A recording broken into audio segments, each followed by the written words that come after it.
Michael Swanson here at the 2014 Cattlemen's College in Nashville. I was visiting with the cattlemen today about economic outlook, both domestically and globally. One of the key points I wanted to make to people is that when you look at what drives our cycles, a lot of it's about beliefs. Policymakers, whether it's fiscal policy or monetary policy in the United States and in other key markets, people believe certain things and they make choices that affect us even though it's not about us.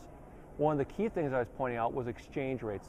One of the biggest trade relationships in the world, of course, is the U.S.-China trade relationship. And what's interesting is how our interest rates and their monetary policy and our monetary policy kind of either coincide or conflict at different times. And it's interesting when you think about it because their ability to buy U.S. beef products has really been enhanced by their decision to allow their currency to strengthen against the U.S. dollar. But that's not about beef. That's not about cattlemen. That's kind of a collateral piece to the overall outlook.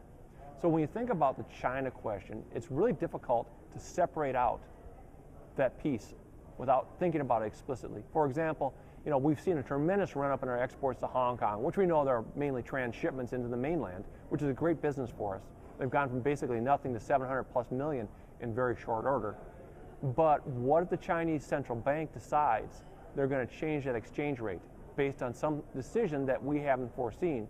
Well, that makes U.S. beef either more expensive or less expensive for the Chinese consumer. Today they were pointing out, for example, how expensive U.S. beef is to the Chinese consumer. Well, it would be even 40% more expensive under the old exchange rates. So the key thing that we want to keep in mind is we play in a world that's not about us, and we have to keep these mega trends, these mega relationships in mind even as we go about our daily business. And sometimes it's real hard to do, but it's something if you don't try to do it, you certainly won't do it. So hopefully that's a message that people can think about on an occasional basis and make sure that they're prepared for some of those unexpected twists and turns in the market.